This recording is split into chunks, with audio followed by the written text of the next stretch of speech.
सावित्री का कपिल नाम का इकलौता बेटा था। सावित्री अपने बेटे कपिल की शादी बड़ी ही धूमधाम से करना चाहती थी, लेकिन उसका यह अरमान तो अरमान बनकर ही रह गया था। कपिल ने पहले से ही अपने लिए रज्जो नाम की एक बिहारी लड़की को पसंद कर रखा था और उसी से उसने शादी भी कर ली थी और उसे बहू बनाकर घर ला चुका था। एक दिन रज्जो कपिल से बोलती है, कपिल जी, हमको तो लग रहा है कि माँ जी हमसे गुस्सा है क्योंकि हमने उनकी मर्जी के खिलाफ जाके शादी की है। शायद हमें ऐसा नहीं करना चाहिए था। तुम सही कह रही हो, उनकी जगह कोई और होता ना तो वो भी गुस्सा हो जाता। मुझे लगता है तुम्हें माँ को थोड़ा समय देना चाहिए, वो तुम्हें पक्का अपना लेंगी।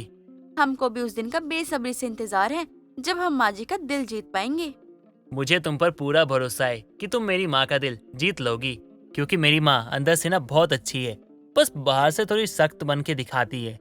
वो तो हम जानते हैं कि माँ जी दिल की बहुत अच्छी हैं, क्योंकि अगर ऐसा नहीं होता तो वो दूसरे कास्ट की बहू को अपना नहीं बनाती और ना ही इस शादी को अपनी मंजूरी देती, पर उन्होंने दी। अब मेरा भी फर्ज बनता है कि मैं उनका दिल जीतूं। मैंने अपनी माँ की मर्जी के खिलाफ जाकर तुमसे शादी की, जिससे मेरी माँ का दिल बहुत दुखा है, और उनकी जगह कोई और होता तो वो भी ऐसा ही करता। वो भी अपनी बहू को जल्दी अपनाता नहीं। देखो, अगर तुमने माँ का दिल जीत लिया तो हो सकता है वो तुम्हें अपनी बहू के रूप में स्वीकार कर ले। मैं अपनी तरफ से पूरी कोशिश करूंगी, आप चिंता ना करें। कपिल और रज्जो आपस में बात कर रहे होते हैं। तभी रज्जो की सास सुमित्रा वहां आती है और बोलती है, बीबी आ गई है। इसका मतलब क्या पूरे दिन तू घर में ही घुसा रहेगा? तुझे कोई काम नहीं है क्या? नहीं माँ, ऐसी कोई बात नहीं है, वो मैं रज्जो से थोड़ी जरूरी बात कर रहा था। अगर तेरा जरूरी काम पूरा हो गया हो तो बाहर तेरा दोस्त आया हुआ है, जाकर उससे भी मिल ले। हाँ माँ, हो गया है, अभी जाता हूँ। कपिल इतना कहकर कमरे से बाहर चला जाता है, जिसके बाद सुमित्रा भी रज्जो को घूरती है और चुपचाप कमरे से जाने लगती है। तभी रज्जो सुमित्रा को रोक लेती है और बोलती है, माँ जी, आप हमको बिना आशीर्वाद दिए कहाँ जा रही हैं? कम से कम पैर तो छूने का मौका दे दीजिए।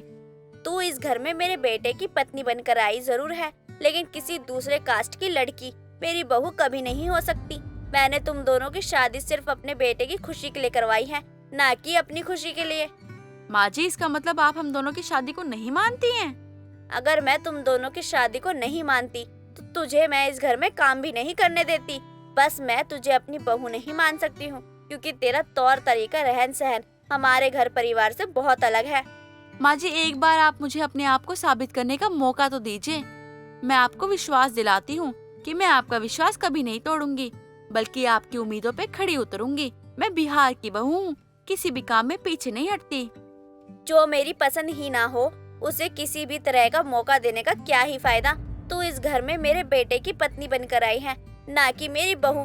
तो बस मेरी बहू बनने की कोशिश मत कर।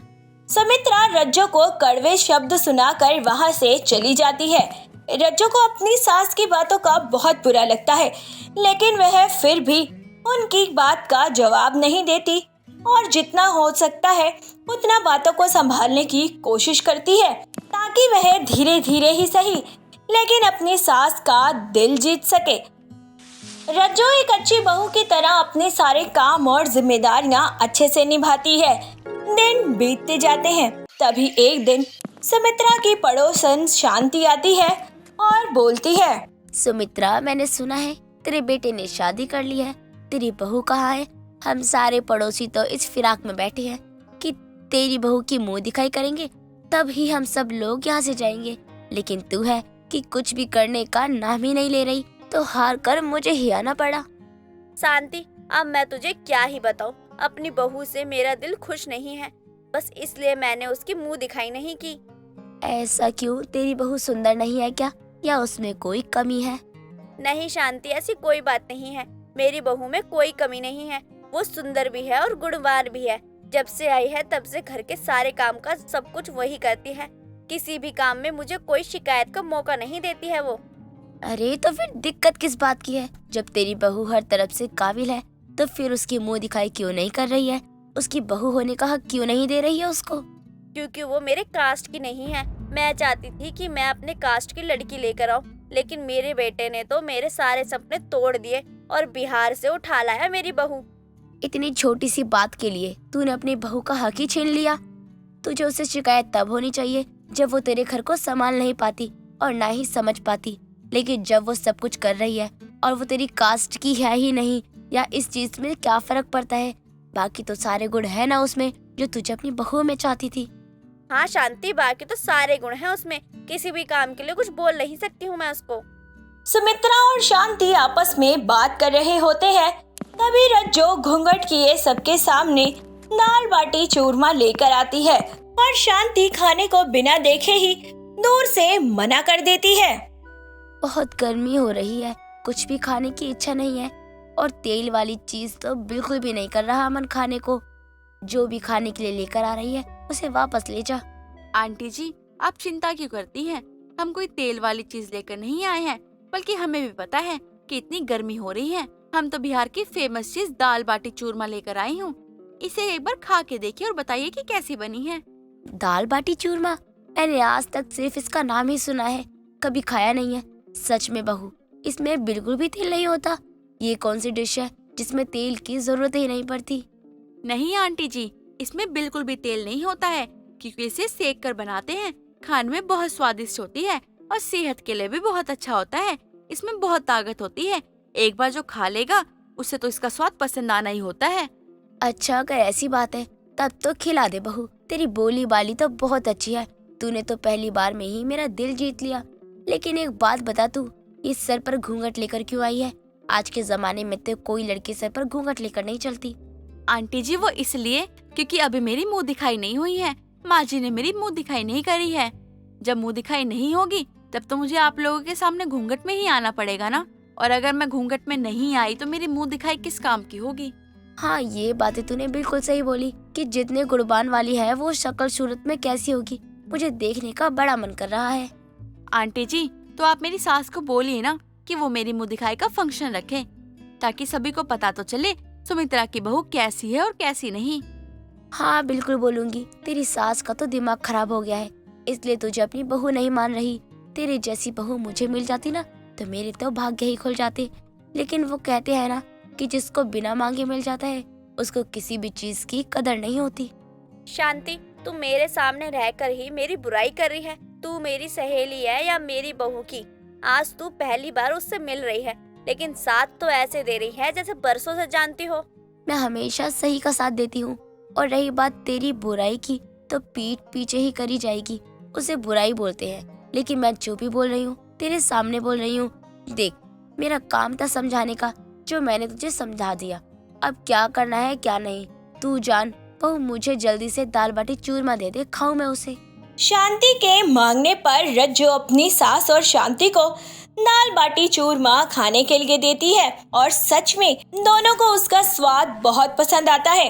अपनी बहू के सभी गुणों को देखने के बाद सुमित्रा को अपनी गलती का एहसास होता है, जिसके बाद वह शांति की बात मान लेती है और बिहार से आई अपनी बहू की मुंह दिखाई का फंक्शन करने के लिए तैयार हो जाती है और धूमधाम से अपनी बहू को सभी से मिलवाती है। सरला अपने पति राजेंद्र के साथ रहती थी। कहने को तो सरला की 2 बेटियां थी, संजना और निशा। संजना सरला की सौतेली बेटी थी और निशा अपनी थी। वो संजना को बिल्कुल भी पसंद नहीं करती थी, क्योंकि संजना निशा से रूप रंग में ज्यादा ही सुंदर थी। वो सिर्फ अपने पति के कारण संजना को अपने घर में रख रही थी।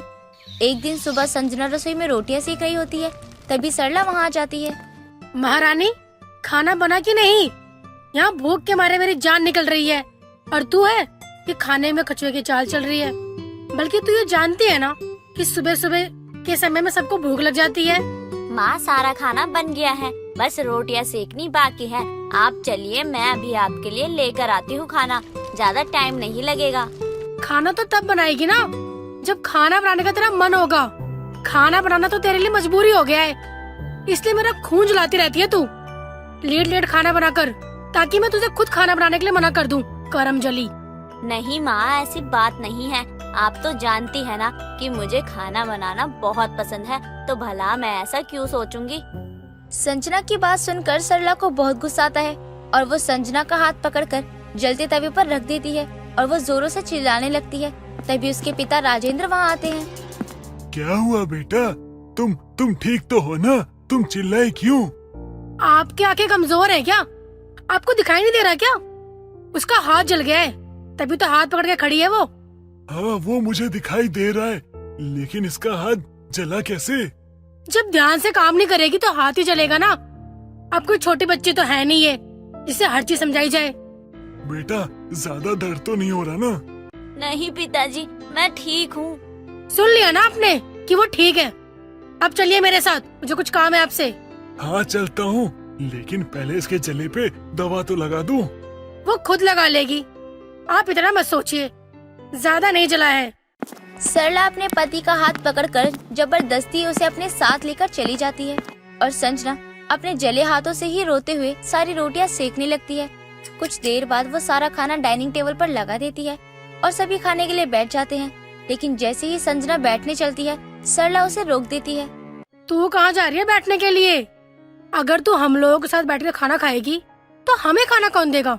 तेरी मरी हुई माँ। तू पहले हमें खाना खिला, उसके बाद जो बच जाए तब खाइयो उसे।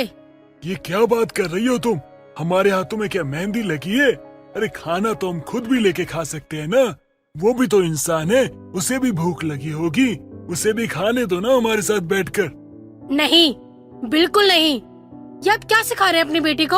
अगर ये अपने ससुराल जाएगी और सबका खाना खाने से पहले अगर ये बैठ जाएगी तो इसके ससुराल वाले हमें बुलाकर ताना देंगे कि आपने अपनी बेटी को तमीज नहीं सिखाई। इसलिए मैं अभी से इसे तमीज सिखा रही हूँ ताकि आगे चलकर ही मेरी नाक न कटवाए।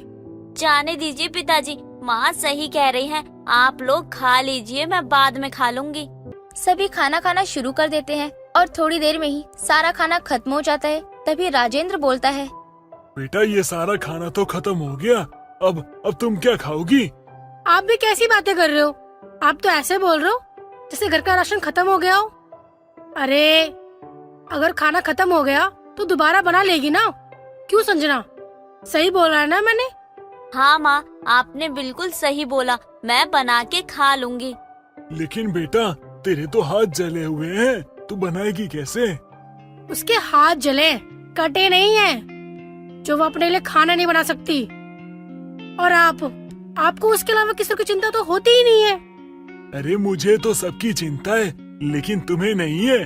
तुम बस निशा के बारे में सोचती हो। अरे रसोई में जाने तक नहीं देती उसे, और इस बेचारी से सारा काम करवाती हो, साथ बैठ के खाना तक नहीं खाने देती। क्यों करती हो ऐसा इसके साथ? इसलिए ना क्योंकि ये तुम्हारी सौतेली बेटी है। लेकिन देखना एक दिन यही बेटी तुम्हारे काम आएगी जिससे तुम इतनी नफरत करके बैठी हो। राजेंद्र इतना कहकर संजना को लेकर वहाँ से चला जाता है। दिन गुजरते हैं, तभी एक दिन कार्तिक नाम के एक बहुत अमीर लड़के का रिश्ता आता है। सरला लड़के की फोटो देखकर राजेंद्र से बोलती है, जी सुनिए ना, देखिए ये लड़का कितना सुंदर है। मैं तो अपनी बेटी की शादी इसी लड़के के साथ करवाऊंगी। दोनों की जोड़ी बहुत अच्छी लगेगी। चलो अच्छा है, कम से कम तुमने उसे बेटी तो माना, सुनकर अच्छा लगा। मुझे लगता है ना आपको कुछ गलतफहमी हो रही है। मैं अपनी सौतेली बेटी की बात नहीं कर रही, बल्कि अपनी बेटी निशा की बात कर रही हूँ। ये तुम क्या कह रही हो? ये रिश्ता तो संजना के लिए आया है। वो घर की बड़ी बेटी है तो पहले उसकी शादी होगी। और दूसरी बात, उनको शांत, संस्कारी और घरेलू लड़की चाहिए, जो गुण तुम्हारी निशा के अंदर दूर दूर तक नहीं है। गुण नहीं है तो क्या हुआ, आ जाएंगे। लेकिन इतने बड़े घर में मैं अपनी बेटी की शादी करवाऊंगी। और आपको मेरी कसम है, अगर आपने कुछ बोला तो कभी तो अपनी दूसरी बेटी के बारे में भी सोचा करो। आप बस कल लड़के वालों को फोन करके बोल दीजिएगा आने को। अपनी पत्नी की कसम के आगे राजेंद्र कुछ नहीं कर पाता। अगले दिन जब कार्तिक और उसकी माँ सुमन वहाँ आते हैं तो सरला निशा को साड़ी पहनाकर, सर पर पल्लू रखकर संस्कारी बना देती है। दूसरी तरफ संजना को छोटे कपड़े और हाई मेकअप करके साथ ही बिगड़ी हुई लड़की बनाकर उनके सामने खड़ी कर देती है और उसका प्लान काम कर जाता है। कार्तिक और उसकी माँ को निशा संस्कारी समझकर उसे पसंद कर लेते हैं। साथ ही शादी की डेट भी फाइनल कर देते हैं। कुछ दिनों बाद निशा गुस्से में साड़ी फेंकते अपनी माँ से कहती है, माँ ये साड़ी मुझसे नहीं पहनी जाएगी। मैं कोई बहन जी नहीं हूँ, बल्कि आज के जमाने की मॉडर्न लड़की हूँ। बेटी, आजकल के लोग मॉडर्न लड़कियों को गर्लफ्रेंड बना लेते हैं, लेकिन बीबी बनाने से पहले 100 बार सोचते हैं। इसलिए बकवास बंद कर अपनी, और शादी तक तू ये ड्रामा कर कि तू एक अच्छी और संस्कारी लड़की है। उसके बाद तू राज करेगी, पैसा ही पैसा होगा तेरे पास। पूरी जिंदगी ना बैठ के खाएगी तो भी कम नहीं पड़ेगा। माँ तो उस लड़के के पीछे पूरी तरह से पागल हो गई है। अगर मैंने अपनी माँ को कुछ बता दिया कि मैं किसी और को पसंद करती हूँ तो मेरा घर से बाहर निकलना भी बंद कर देंगी। एक बार बस वो शादी के लिए हाँ कर दे, फिर मैं सब कुछ छोड़कर उसके साथ चली जाऊंगी। अरे तुझे मेरी बात समझ में आई या नहीं? जी हाँ माँ, आ गई आपकी सारी बात समझ में। आप चिंता मत करिए, शादी तो होकर ही रहेगी।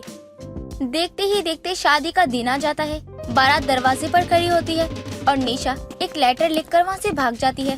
जब संजना उसे देखने के लिए कमरे में जाती है तो उसे वो लेटर मिलता है, जिसे वो ले जाकर अपनी माँ और पिताजी को दे देती है, जिसे पढ़कर उन्हें पता चलता है कि उनकी लड़की किसी लड़की के साथ भाग गई है जिससे वो प्यार करती थी। सरला अपना सर पकड़कर बैठ जाती है। इस लड़की ने क्या किया? ऐसा करने से पहले एक बार भी हमारी इज्जत के बारे में नहीं सोचा। अब हम क्या करेंगे? लड़कों वालों के सामने क्या मुंह दिखाएंगे हम? मैंने तुमसे पहले ही कहा था ना कि माँ बच्चों को बना भी सकती है और बिगाड़ भी सकती है। तुमने उसे भरपेट खाना दिया लेकिन इसे नहीं दिया। तुमने उसे चैन से सोने दिया लेकिन इसे नहीं दिया। तुमने उसे नए कपड़े दिए लेकिन इसे पुराने और फटे हुए कपड़े दिए। तुमने इसके साथ कितना कुछ किया और उसको कितने आराम से रखा, लेकिन देखा आखिर में क्या हुआ? तुम्हारी उस बेटी ने तुम्हारी नाक कटवा दी। मैं अपनी सारी गलती मानती हूँ, लेकिन अब हम क्या करेंगे? अब तुम्हारे पास एक ही रास्ता रह गया है, लड़के वालों के आगे इज्जत बचाने का। उन्हें सच बता दो और अपनी सौतेली बेटी को उसकी खुशियाँ लौटा दो। सरला को राजेंद्र की बात समझ में आ जाती है और वो मौका देखकर कार्तिक और उसकी माँ को एक कमरे में बुलाती है और उन्हें सारी बातें बताती है, जिसे सुनने के बाद उन्हें बहुत गुस्सा आता है। तभी सरला बोलती है, मुझे माफ कर दीजिए, मैंने आप लोगों के साथ बहुत गलत किया है। मुझे ऐसा नहीं करना चाहिए था, लेकिन मैं अपने स्वार्थ में किसी और की खुशियाँ देख ही नहीं पाई। लेकिन मैं चाहती थी कि मेरी बेटी को अमीर ससुराल मिले, लेकिन कहते हैं ना, भगवान ने जो तय किया है वही होता है। आखिर देखिए ना, अमीर ससुराल मिला भी तो किसको? मेरी सौतेली बेटी को। आप मुझे माफ कीजिएगा, लेकिन संजना की शादी आपके बेटे से करवाकर दोनों घर की इज्जत बच सकती है। सरला से सच जानने के बाद लड़के वाले संजना के साथ शादी करने के लिए हाँ भर देते हैं, जिसके बाद सरला की सौतेली बेटी की शादी पूरे विधि विधान से संपन्न हो जाती है। और इस तरह से लाख कोशिशों के बाद भी सरला अपनी सौतेली बेटी की शादी अमीर घर में होने से नहीं रोक पाती और संजना को एक नया जीवन मिल जाता है।